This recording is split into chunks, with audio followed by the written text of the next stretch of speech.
手応えも悪くない。よく再現した。見事だ。みやびさんに褒められたこと忘れません。そうだ、テストがスムーズにいくよう進捗マーカーを実装しました。緑になればデータ収集完了です。つまり帰れるってことだね。皆さん始めましょうか。 The story begins with Wise and Belle planning a trip to Luminous Square to meet the suppliers they need. The following day, when they arrived at Luminous Square, they came across a large crowd gathered in front of the HIA Club. HIA, short from Hollow Investigative Association, is a video game club dedicated to recruiting and training agents for investigation in the Hollow world. Amid the crowd, someone unexpectedly mentioned the name Phaeton. This name is actually the secret identity that Wise and Belle use as a proxy. In this context, a proxy is a person who guides someone who wants to enter the Hollow world.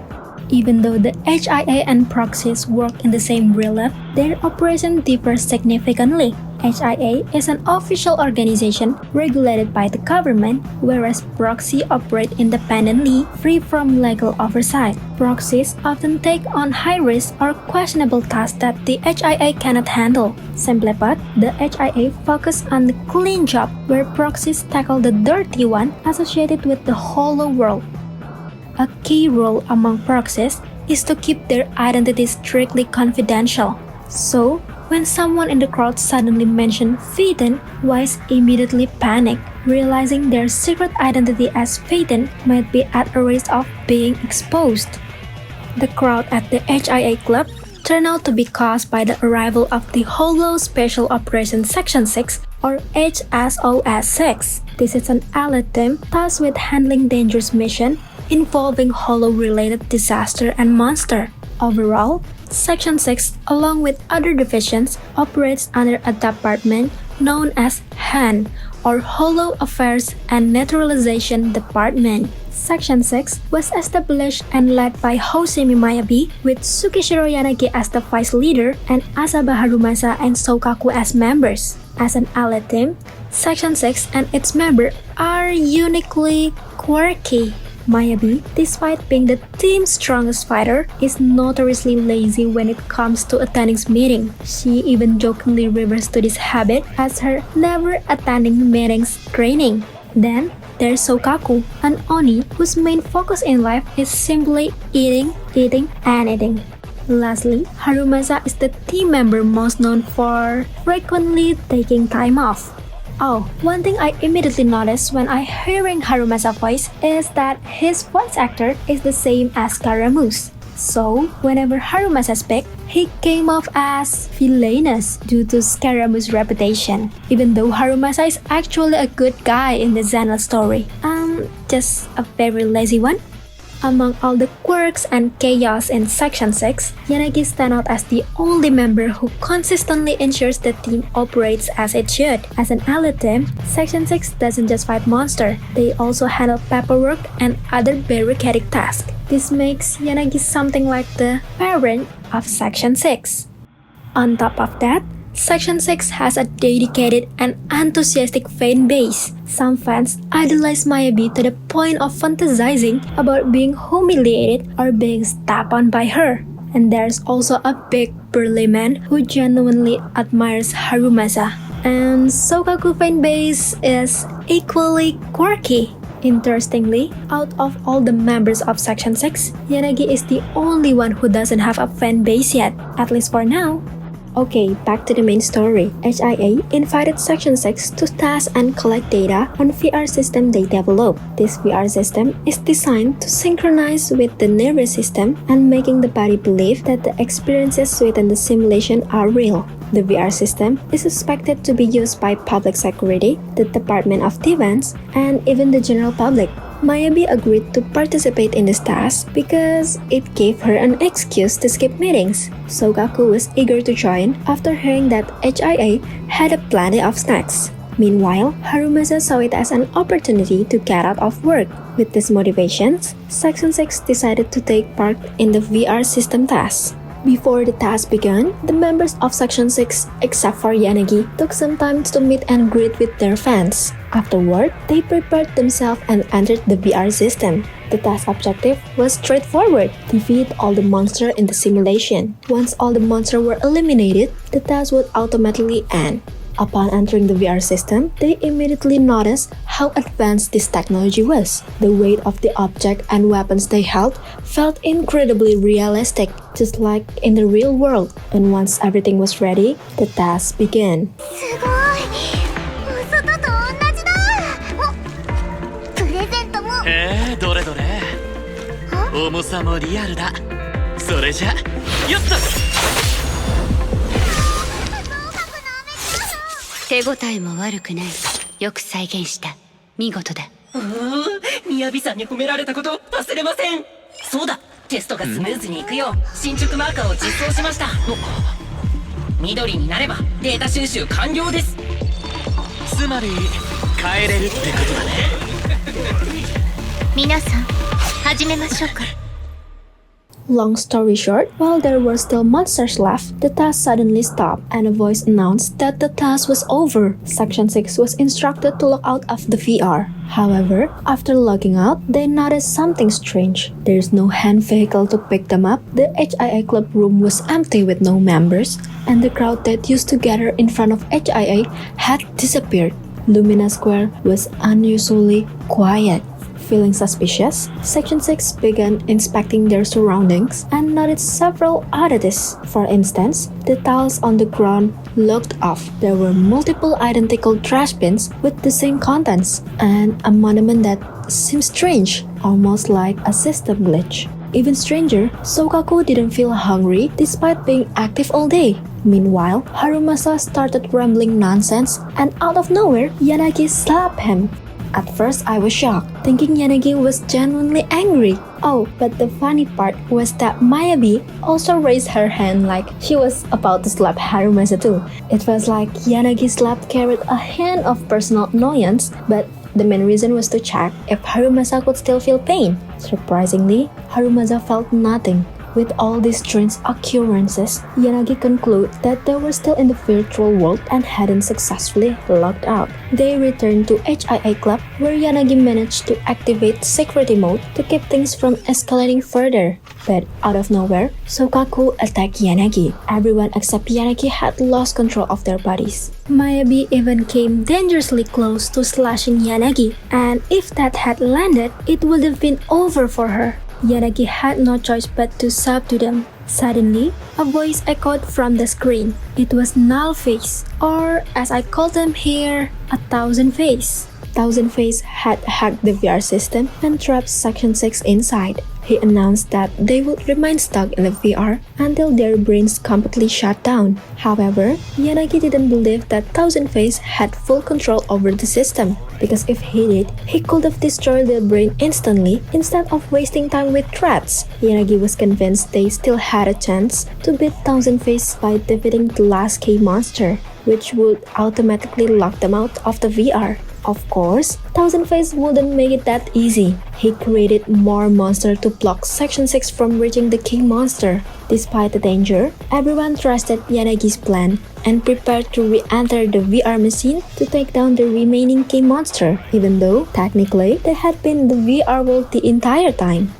While fighting against a monster, they encountered the Thousand Face, which took the form of the K monster. Yanagi chased after it, but suddenly, the Thousand Face cloned itself. Yanagi cleverly used a powerful trick by pretending to summon Mayabi, because who wouldn't be scared of Mayabi?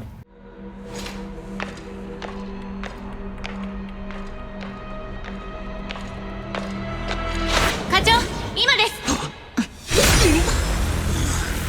本能には抗いませんね。現実に戻る方法を教えなさい。さあ。貴様らは永遠に出られん。なんだ教会のお部屋に戻ってる。ああ疲れた。ナギね、やったね。グッジョブですね。さすがだ。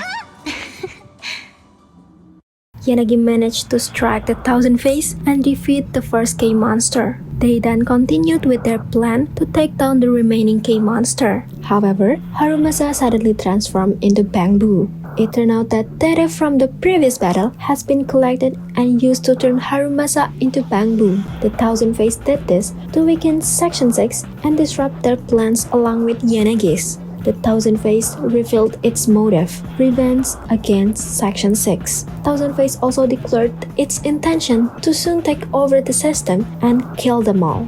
But from this statement, Yanagi realized that Thousand Face had not yet fully taken control of the system. This meant Yanagi's speculation and plans were still valid, which boosted Section 6's confidence in Yanagi's reasoning and strategy. However, Yanagi admitted to feeling doubtful and worried about her own judgment, fearing it might lead Section 6 into an even worse situation. Despite this, she urged everyone to trust her plan. For now, Yanagi insisted on facing the monsters alone. She had activated a safe mode, which ensured her data couldn't be stolen. This would also prevent the Thousand Face from obtaining combat data from Sokaku and Mayabi, stopping it from creating another bamboo. With no other option, they agreed and let Yanagi go alone to once again hunt the remaining monster. It turned out that Thousand Face had already stolen Sokaku's data. With incredible bravery, Yanagi jumped across a Taran path and hung precariously over what looked like a cliff. At first, it seems like a mistake, but Yanagi had done it on purpose to lure Thousand Face or the K-monster into falling and defeating it. The plan worked perfectly, triggering a notification that their stage was complete. With the second key monster defeated, only one remained from them to secure their survival. However, Thousand Face wasn't ready to give up. Realizing Yanagi was the brain behind Section 6, it made an unexpected move, removing Yanagi from the system. This left Thousand Face free to carry out its plan without worrying about Yanagi uncovering its strategies. Yanagi regained consciousness and returned to the real world. Realizing that her friend was still trapped in the VR, Yanagi racked her brain to figure out how she could re-enter the system, as the Thousand Face has now blocked her access. With the help of a team of cyber experts, Yanagi discovered one crucial thing: the protector of new Eridu badge that previously worn by the Section 6 member served as an authentication data key that could be used to re-enter the system. However, if Yanagi entered using the badge, she wouldn't be able to activate safe mode or enable the pain sensor shield. Despite all this risk, with her friend on the brink of that, Yanagi had no choice but to go back and defeat the final K-monster. In short, Yanagi managed to re-enter the system and found her friend in the middle of a battle with the monster. The situation was getting worse. Sokaku had transformed into bamboo, and Mayabi's data was being collected. Knowing that Yanagi had a plan to save everyone, Mayabi entrusted everything to her and allowed herself turn into bamboo. Honestly, I think their bamboo form are super cute, but if they all turn into bamboo, it means they are on the verge of that. So it's better if they don't. Back to the story, Yanagi immediately began carrying out her plan to defeat the remaining monster. As a last-ditch effort, the Thousand Face used Mayabi's battle data against her. And let's be real, Mayabi's combat abilities are way beyond Yanagi's, so this final battle was a huge risk for her. Here's the twist. When Mayabi's data was collected, her right arm was injured. This turned out to be a crucial weak point that Yanagi could use to her advantage against Mayabi's clone. With unwavering determination and her strong bond with her friends, Yanagi unleashed an epic final attack in a dramatic cutscene to take down the Thousand Face. 我らを見てきた。捕らえられるとしたらお前だけだ。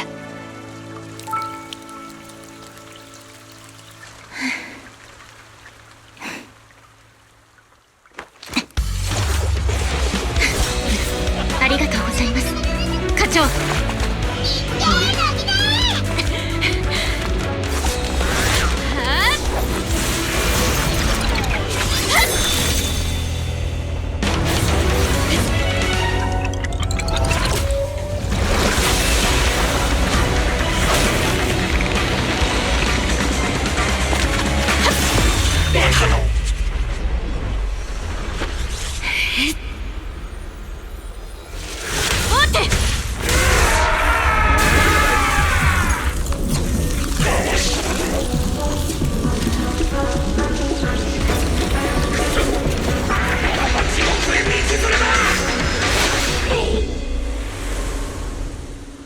一人で行け。